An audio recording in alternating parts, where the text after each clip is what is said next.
자, 여러분들 이번 클릭에서는 도입부를 먼저 보시면요, 31이라고 적혀 있으면 이게 뭐 딱 와닿는 건 없죠. 하지만 자, 먹거리로 한정을 해볼게요. 자, 31이 들어가 있는 대표적인 뭐가 떠오릅니까? 아이스크림 브랜드가 떠오르죠. 베스킨 라빈스 31. 자, 그 베스킨 라빈스도 사람 이름이죠. 창업자의 이름 한번 보실까요? 버튼 베스킨하고 어바인 로빈스. 자, 이 둘의 관계는 어떻게 되느냐? 이 두 사람들의 성을 따가지고 이름을 붙여서 조합해가 만든 것일 텐데, 이 둘의 관계는 천안과 외부지간이었답니다. 자, 그러면 이 둘의 성을 따서 베스킨 라빈스. 자, 이렇게 되는데, 저 31은 뭐 아시는 분들은 다 아실 텐데, 거기 매장에 가서 그 가지수를 세보면 31가지가 아니죠. 자, 그럼 뭐냐, 저게. 1 for every day of the month. 그래가지고 뭡니까? 매일 새로운 맛이 아니라 매우 새로운 맛뿐만 아니라 새로움을 선사하겠다라는 그런 뜻이죠. 자, 그러면 이게 바로 아이스크림 하면 딱 떠오르는 대표적인 프랜차이즈일 겁니다. 자, 그러면 그 프랜차이즈라는 단어가 어디서 생겼는지, 자, 우리 노르만 쪽 들어봤죠? 그 노르만은 북쪽에서 온 사람들이라는 뜻인데, 이 사람들이 결국에 어떻게 이 지금의 뭐 옛날에는 갈리아라고 했던 이 지금의 프랑스 지방에 정착을 해서 만든 왕국 이름이 뭡니까? 프랑크 왕국이라고 있죠. 자, 요 프랑크.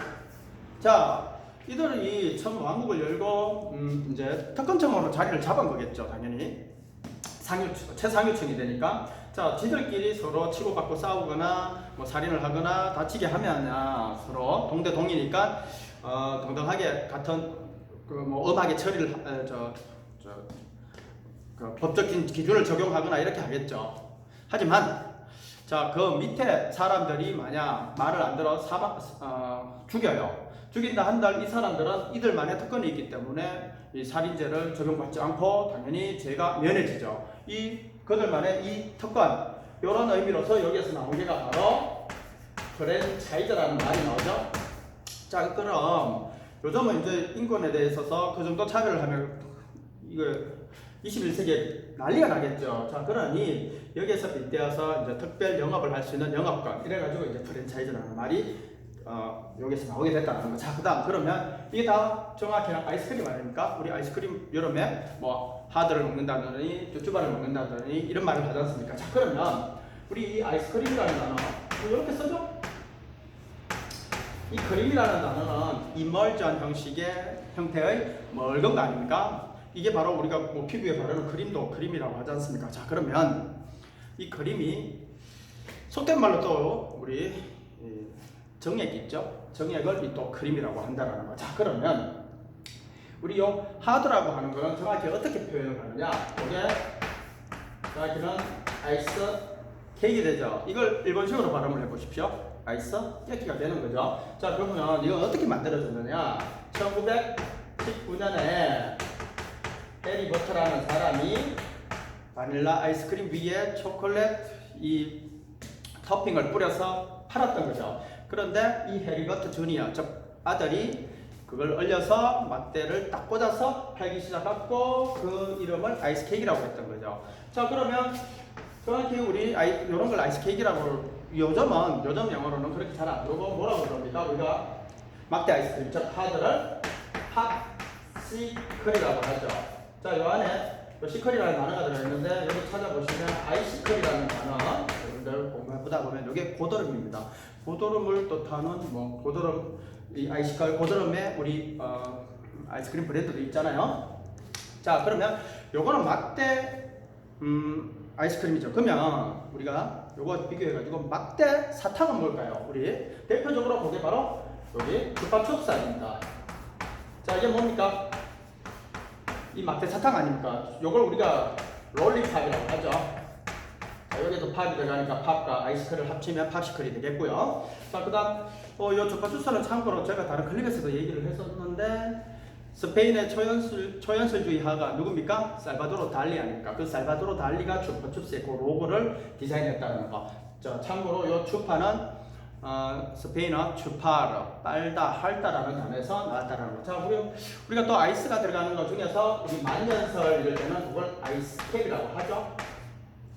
자, 그다음 우리 카페나 이런 데 가면 아이스티 달라고 하죠. 자, 여러분들 이 그냥 아이스티 이렇게 달라고 해보십시오. 외국 가서 가거름을 이빨에 넣어가지고 그냥 준단 말입니다. 그게 그냥 아이스티예요. 그게 아니라 차게 한 차라는 뜻이기 때문에 여기가 정확히는 요 D를 붙여서 표현을 해서 아이스티가 되는데 이 T가 잘 발음이 거의 들리질 않으니 우리 아이스트 이러지 않고 아이스티 이러잖아요. 자, 이게 우리가 성대를 닫는다라는 뜻에서 스튜던트 뭐 이것도 보시면 스튜던 이리지 스튜던트 안 그리지 않습니까? 요걸 성대 폐차름 이래가지고 뭐 글라털 스탑 사운드라고 하는데 그렇게 의해서 이게 안 들릴 뿐이지 정확한 표기는 아이스티 이렇게 돼야 된다는 거. 자, 그다음 우리 요 과자 이름에도 요게 제가 본 것 같은데 아이스 브레이커 이름이죠.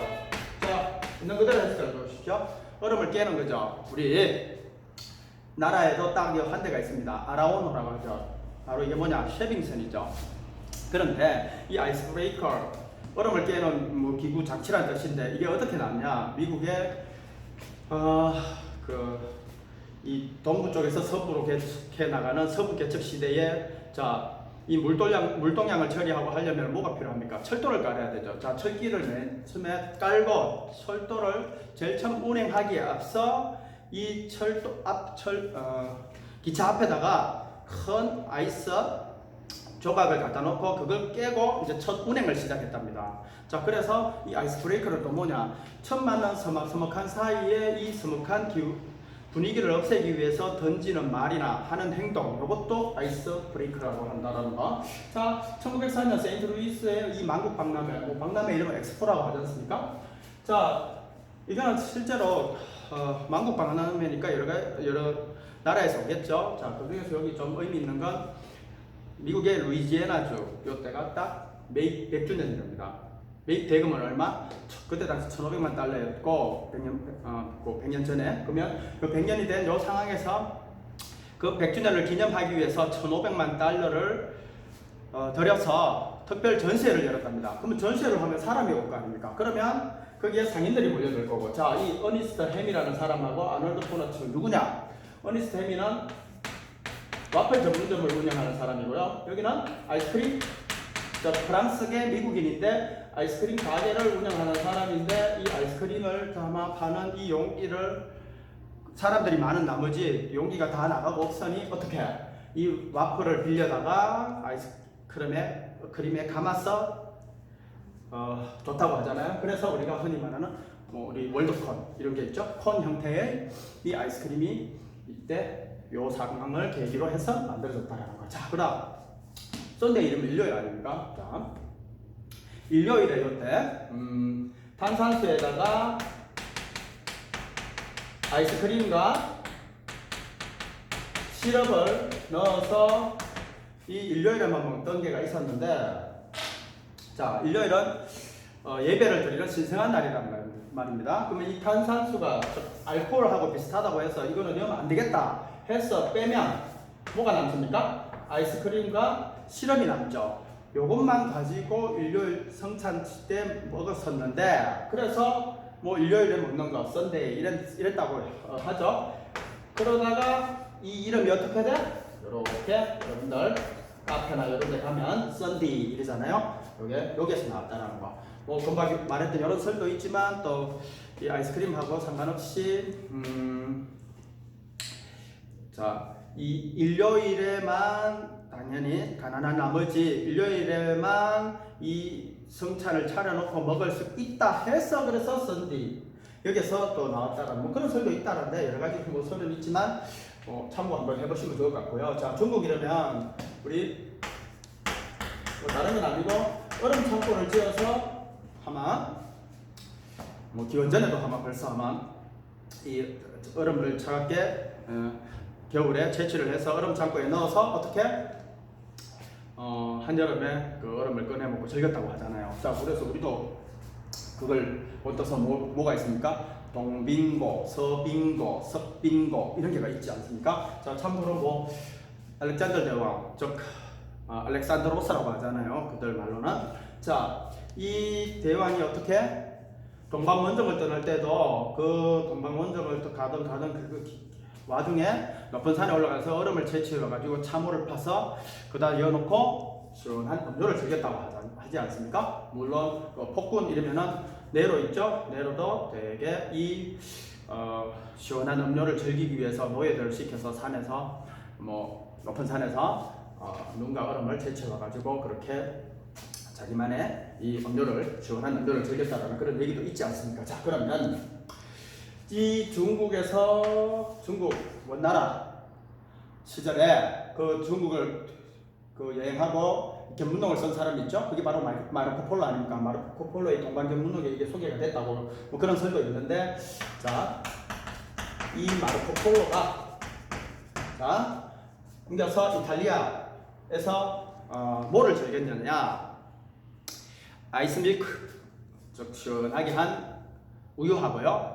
플룻 아이스라고 하죠. 즉 과일을 시원하게 얼려서 같이 섞어서 먹는 이 조기 형태의 아이스크림이 있었던 거죠. 자, 그런데 이탈리아의 그죠?